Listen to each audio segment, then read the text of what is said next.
Good morning, and welcome to Ark and Dove Presbyterian Church in Odenton, Maryland. I'm Brian Boudreaux, the clerk of session here at Ark and Dove, and your host in the lobby, the weekly broadcast about the life of the church. This week, we are going to pull back the curtain a little bit and show you how the in-person service is produced each week. But first, let's dive into the announcements.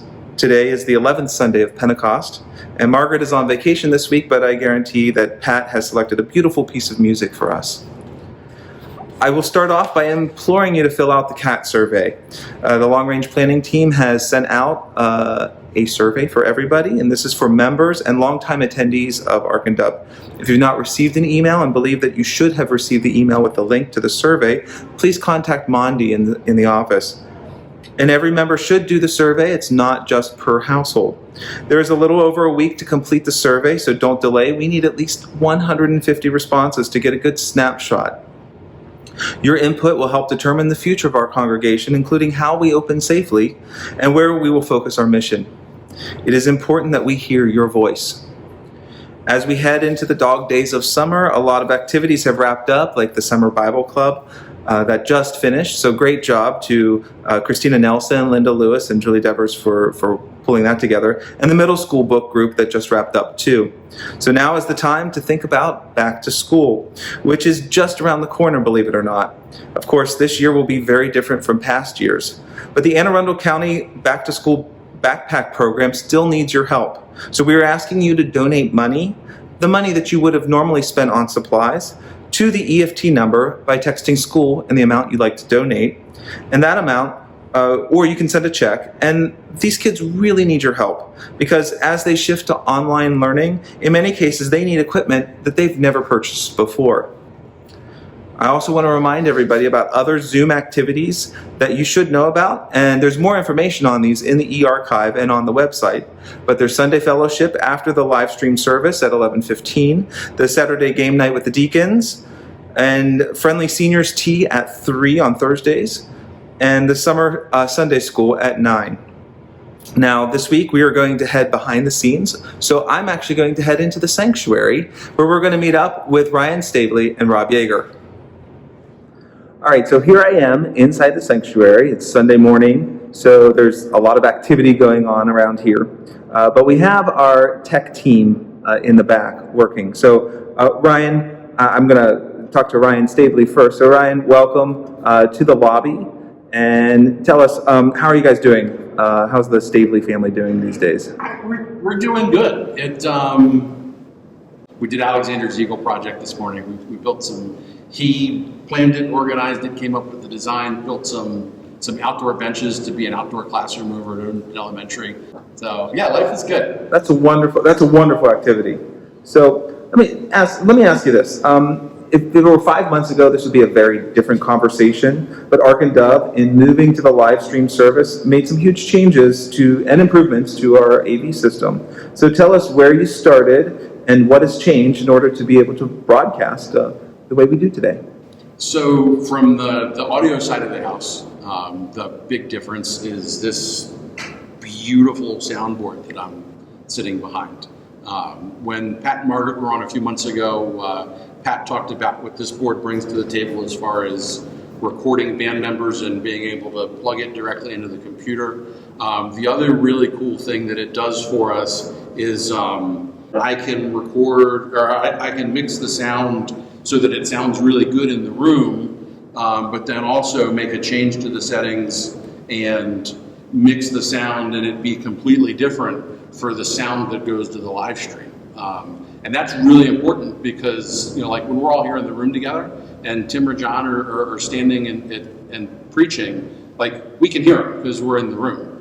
But for the live stream, unless there's a microphone right in front of the person that's speaking, you're not going to hear it. And so that's a bit of a challenge to get over. But so we've obviously made some important purchases like that soundboard. Why was that even necessary? So when we started this endeavor with the old soundboard, it was a really kind of poor quality analog output. We could only mix one set of settings, so whatever we heard in the room was what came out of of the board, and it just was not workable for us for the long term. And so this has made the live stream possible and made the live stream sound is much better. So we have a new soundboard, like you described, and I guess a new computer, new camera. Are there other things in the future that we will need? Yes, there's a handful of things. One of the ones that we've spent a lot of time on recently is getting the video from back here up onto the projectors. And may remember, I know it's been months since anybody else has been here, but the video, like on the projector, was just washed out, and like the right one had that really weird shadow. And we've upgraded that system, which is really great. Everything looks cool and sharp, and but then when we go to display video on it, it's caused us some problems, and we're working the kinks out on it.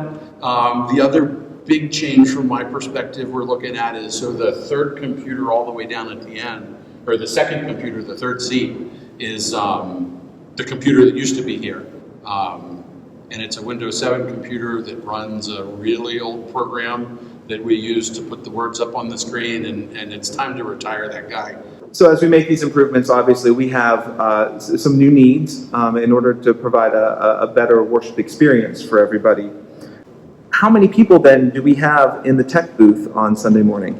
So there's normally 3 of us here. 3 is really the minimum. I sit here at the soundboard, and then I'll probably drop a picture in here where we're all sitting here on Sunday morning. But Rob or Jesse Pennebaker are the 2 people that usually ride in the middle seat, actually running the live stream. And then Ellen, where we've rotated some other folks through the far seat down there, is doing the same sort of projector, moving the words, and that's where the overlays with the words come from during the live stream.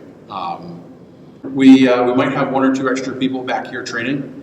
Steve Debus graciously volunteered a couple months ago to, where can I help out? And so he's fully qualified and can operate this board by himself now, and I really appreciate that.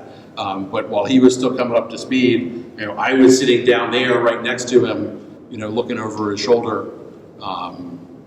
And so if I would love to do that for other people, if anybody else is interested in sitting in any of these seats, definitely shoot me an email, shoot Rob an email, and we'll get you worked in back here. So there you have it. There's a call for volunteers. We need some folks to help join the tech team to help make these services run smooth. Ryan, thank you so much for dropping in and joining us today. I know you've got a lot of work ahead of you over the next hour, so I'm going to let you go. But I've got a couple questions for Rob, so maybe we can switch out.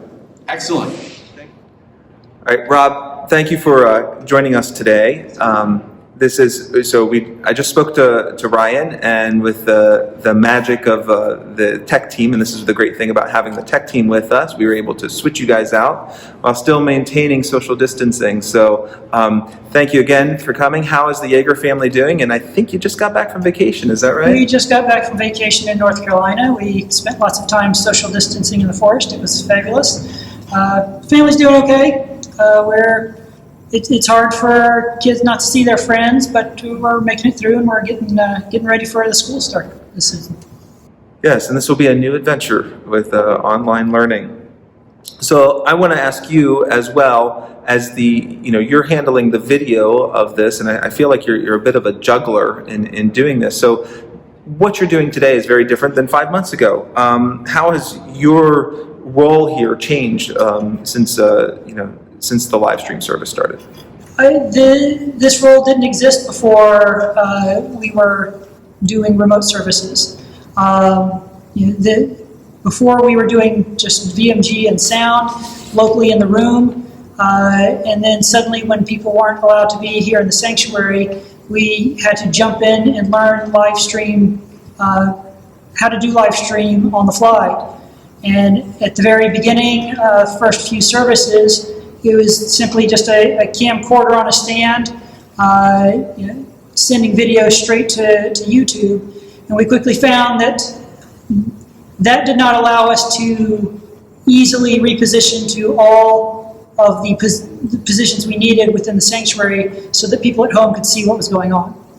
So obviously then you had to make some purchases, right? Ryan talked about the soundboard, but that's not all. What did you have So to do? our first upgrade was a remote-controlled camera, which we can operate from back here and can pan around the sanctuary to various locations. And then with that came a whole new software that enables us to take the camera positions and the videos that Ryan talked about that he prepares and the words that we get from the other computer and mix them all together to some finished product that we get to send out to the internet. So you talked about what it was like before, and in fact there wasn't that position. I want to go back actually to a moment, which was Easter Sunday, Yes. which I feel like was a big impetus, because I know being on session, there was a discussion at the moment about on Easter morning what we're going to do. Can you describe to the congregation and those who are watching what that was like on Easter morning? It was scary and frustrating. Being in this position, whether it's me or Jesse or Jess, we are responsible for what you see on the other end. And on Easter morning, we had a computer crash.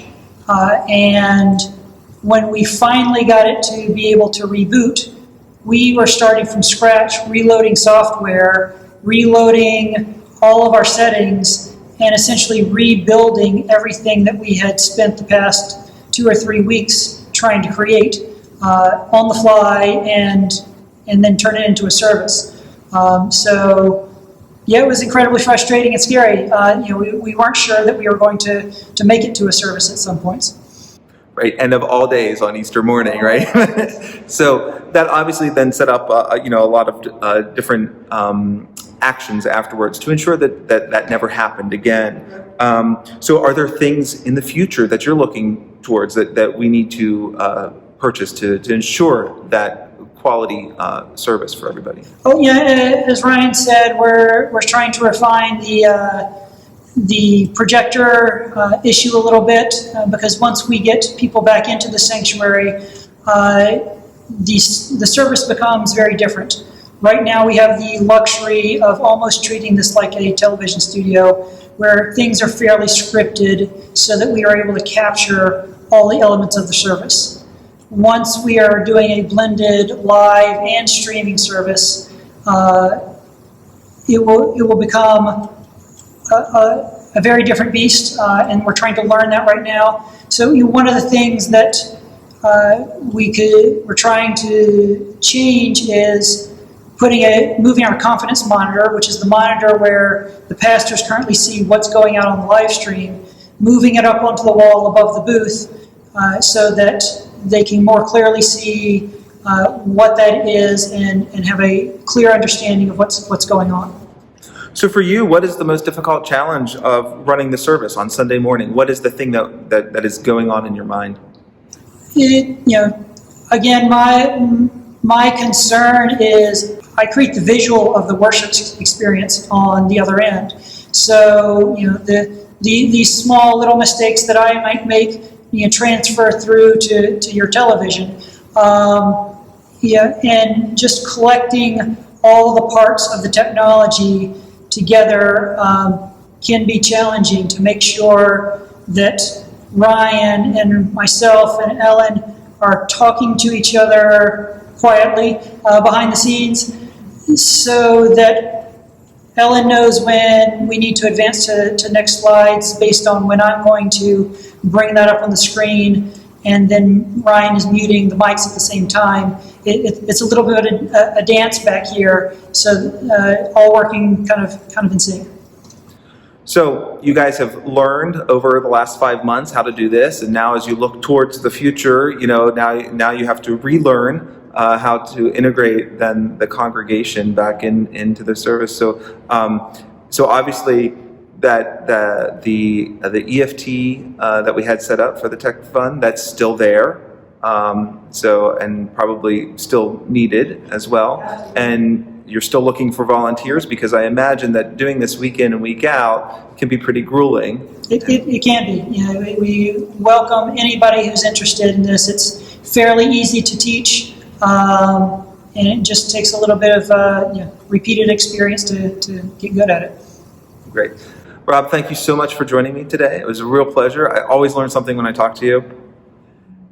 And to everyone watching, thank you for joining us today. I hope to see many of you after the live stream service in the Sunday Fellowship. I know taking a look behind the scenes has been really educational for me. I hope you enjoyed it as much too. And remember to fill out those surveys. We really need your input. Have a blessed week. Keep wearing your masks, and we'll see you next Sunday. So the live stream service will begin in a moment.